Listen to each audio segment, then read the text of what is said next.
Good afternoon, everybody on YouTube. It's Rick Thomas from Obsolete Video Services. Today, I'd like to talk about another great obsolete video find that's going to be incorporated into my system. And I just want to talk about kind of the luck I'm getting with equipment from my friends and everybody who's been donating video equipment to me. Well, I have a buddy of mine who he's looking out for things for me, and he does electronic e-waste recycling. I've talked to you guys about that on a previous video.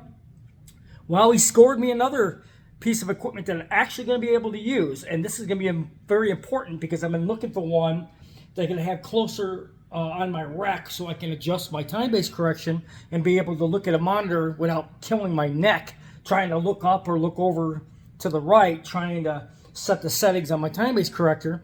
This is going to give me two analog and upgradable SDI monitors. This is a Sony, and he got this. He says they were getting ready to recycle it. It came out of an office. As far as he knows, it did work.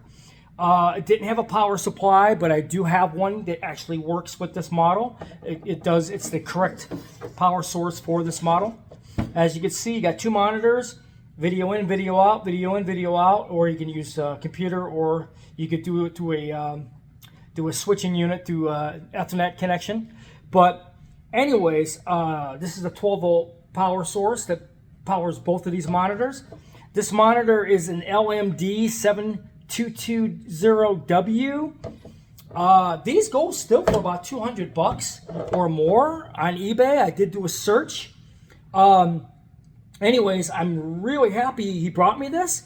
I was just about to ask him. I am looking for any LCD monitors, different type of things for my rack, because I'm trying to make everything user-friendly on different monitors so I can monitor different things before I pipe it into my system to do tape conversions and things like that. This is going to come in handy because I definitely need a good analog monitor, or even two. In this particular rack, set my time-based correction on the bottom, and I'm tired. It's hard because I have to sit down there and use a screwdriver to make my adjustments. It's hard to look up at this one or to look across at this one. I'll have two monitors right in front of me, and I could do it on these two monitors, and it'd be user-friendly for me to put the two monitors in this space. Well, anyways, he just got me this.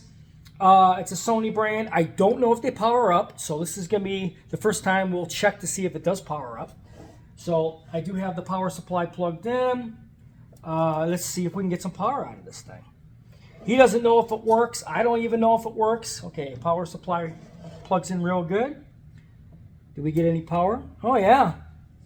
Absolutely. This thing does work. Wow. Yes, indeed. This thing does work. Okay.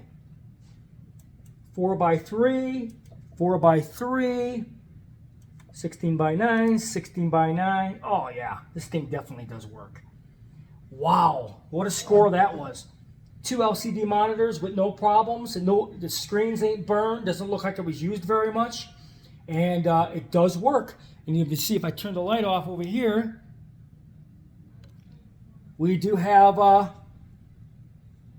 it works just fine. 4x3, 4x3. Wow, another big score for Obsolete Video Service. These monitors, they're not cheap. This particular one's like $250. I've seen them go as high as $300 new in the box. These are really cool to have. If you're building systems like me, you do need to try to have user-friendly monitors in your racks because you got an awful lot going on, and this helps you to maintain the quality of your time-based correction when you're doing your settings with color correction and all that, and your video levels. I needed something I could look directly at while I'm using a screwdriver below, because my time-based corrector is at the bottom of this rack. Kind of hard to go by this one and this one. Plus, this is a production type of flat screen monitor. They're more accurate than the computer monitor, or even this this monitor that you use. These two TV type of monitors. These work. They're accurate to sense, but these were more accurate because they were meant for broadcast. So these are a little bit better to work with when you're doing your adjustments in your system. So finally got one of these. Was not even asking for it, wasn't even looking for it. He just dropped it off and he said, hey, got something else you might want?